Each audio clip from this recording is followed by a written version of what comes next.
I want to start with a sentence that feels uncomfortable, but it's true, and it's said with love. The most expensive financial decisions many families make are often made during the hours when they are least capable of thinking clearly.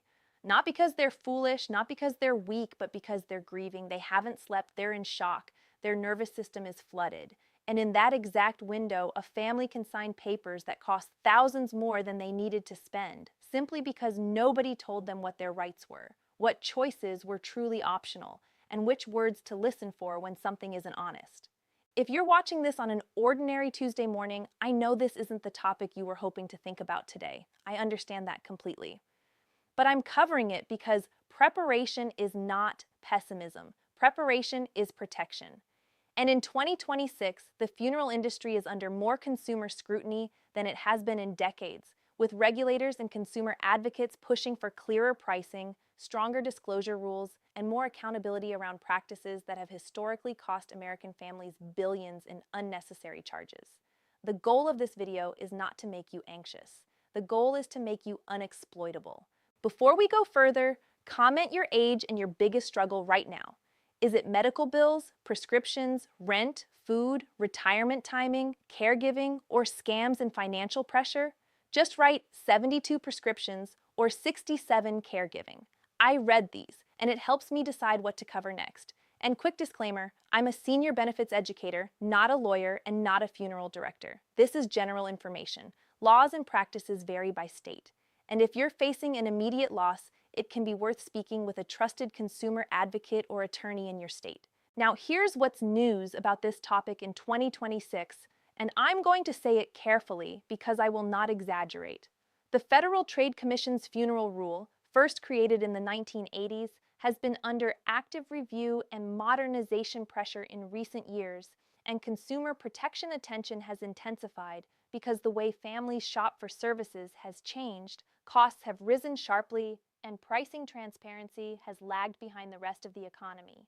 Whether your area has already seen new requirements, proposed changes, or simply stronger enforcement attention, the practical reality is the same. Families have more power than they realize, but only if they know the rules before they walk into a building grieving. Let me start with the why, because the why is biological, not just emotional. Grief changes the brain. Acute grief and shock push the body into a stress response. Adrenaline, cortisol, narrowed attention, a strong desire to end discomfort quickly. That's not weakness. That's the nervous system trying to survive. In that state, people become more vulnerable to urgency tactics like "this has to happen today," more likely to accept statements that sound authoritative, and less likely to compare options. And the funeral industry is one of the only industries in America where consumers routinely make major purchases under time pressure while emotionally compromised, often with little prior experience and no real price reference points. That's the environment where manipulation thrives. I want to share a story that stays with me because it explains what this looks like in real life. Her name is Angela. She's 64. When her husband died, she was doing the things families do: calling relatives, trying to find important papers, talking to the hospital, trying to remember whether he ever said burial or cremation. She walked into a funeral home, and within an hour she was looking at a price that felt like a car payment stretched into a single week. Angela told me later, "I didn't even know I could say no because everything was presented like it was required."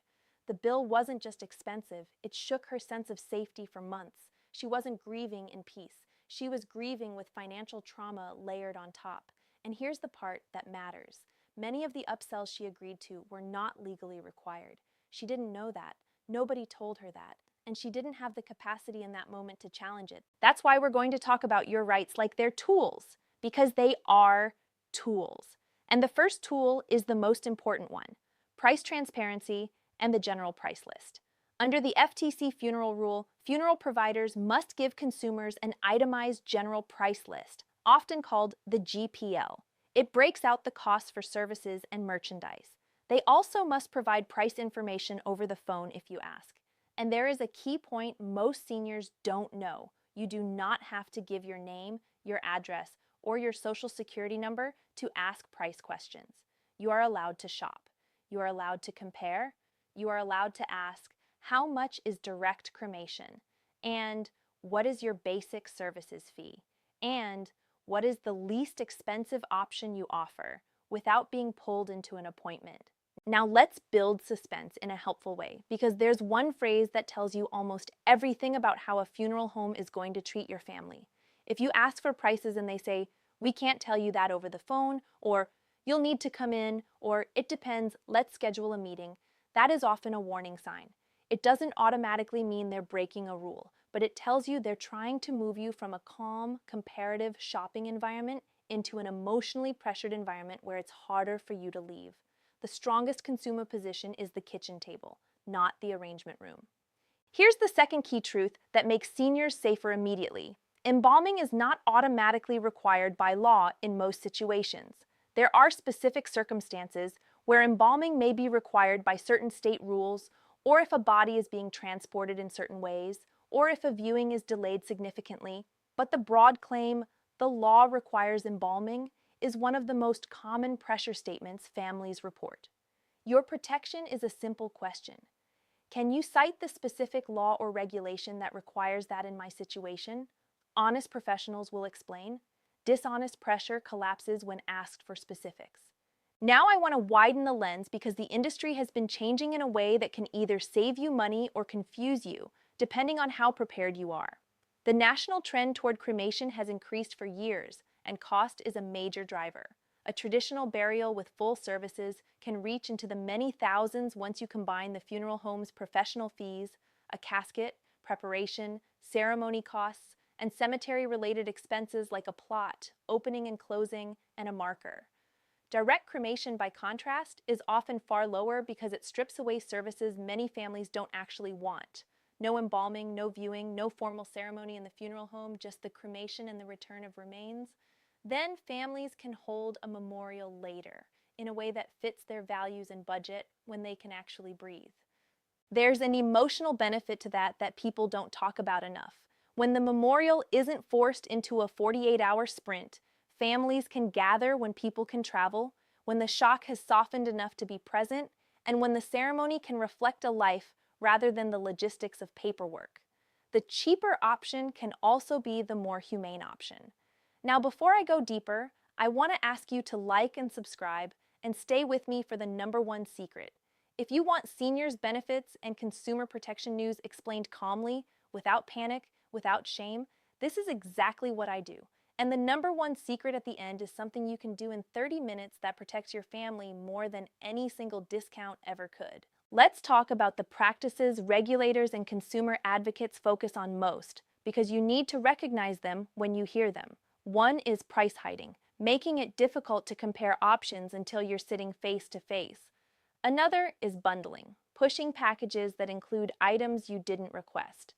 The Funeral Rule supports your right to choose goods and services individually, and while funeral homes can offer packages, the consumer protection principle is that you should be able to decline what you don't want. Another is false legal necessity, telling families a certain container, a certain level of preparation, or a certain procedure is required when it's not. Another is cash advance confusion, fees for items the funeral home pays on your behalf, like permits or death certificates. These should be disclosed clearly, because families often think they're paying the funeral home when they're actually paying third-party charges plus potential service fees. Now I need you to know one of the most important rights in the entire rule, because it saves families thousands, and it's often omitted from the conversation. You can generally provide your own casket or urn purchased elsewhere, and a funeral home cannot charge you a penalty simply for bringing it. Families have been steered away from buying less expensive merchandise by being made to feel embarrassed or by being told there will be handling fees. Your protection is simple. Ask for the price list, ask for the least expensive casket they offer, and if you choose to buy elsewhere, know that you're allowed to do that. This is one of those moments where dignity matters. You are not being cheap. You are being responsible. Let me give you another transformation story, because I want you to see what knowing your rights looks like in dollars and in peace. Robert is 70. He watched his sister's family get overwhelmed after their father died. They didn't compare prices. They didn't know what direct cremation meant. They felt pushed into a package because it sounded like what respectable families do. After that, Robert decided he would not leave his children guessing. He spent one calm afternoon calling 3 providers and asking 2 questions. What is the price of direct cremation? And can you email me your general price list? Then he wrote down his wishes and told his 2 adult children exactly where the paper was. When Robert later passed, his children weren't immune to grief, but they were protected from confusion. They followed his plan, and they saved several $1,000s compared to what they would have done in panic. More importantly, his daughter said, "Dad gave us a gift. We didn't have to wonder if we were doing the right thing." That's what planning really does. It reduces regret. Now let's talk about newer options that some seniors are hearing about for the first time because the legal landscape is evolving and you deserve accurate information. Alkaline hydrolysis, sometimes called water cremation, has become legal in many states over time, though availability varies and not every area has providers.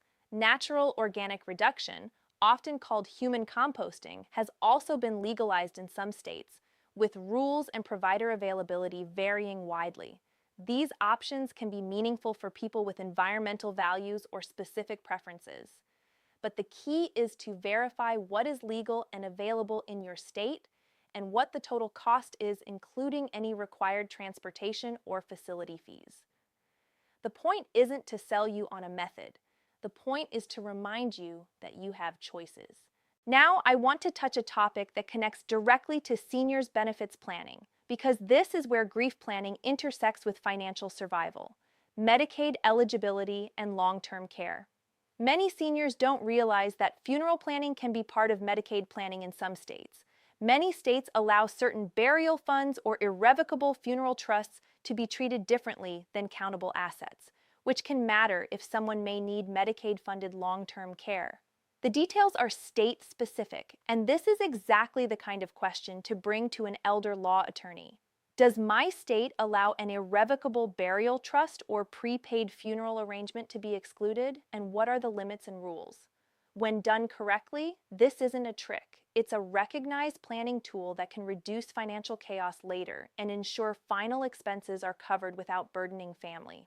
This is where synergy becomes powerful. Seniors often think in separate boxes: Social Security in one box, Medicare in one box, Medicaid in another, taxes in another, funeral planning somewhere far away that nobody wants to open. But real life is a single system. If your budget is tight, reducing Medicare costs through Medicare savings programs or extra help can free up monthly cash so you're not forced into desperate decisions later. If property taxes are rising, senior property tax relief can reduce annual pressure.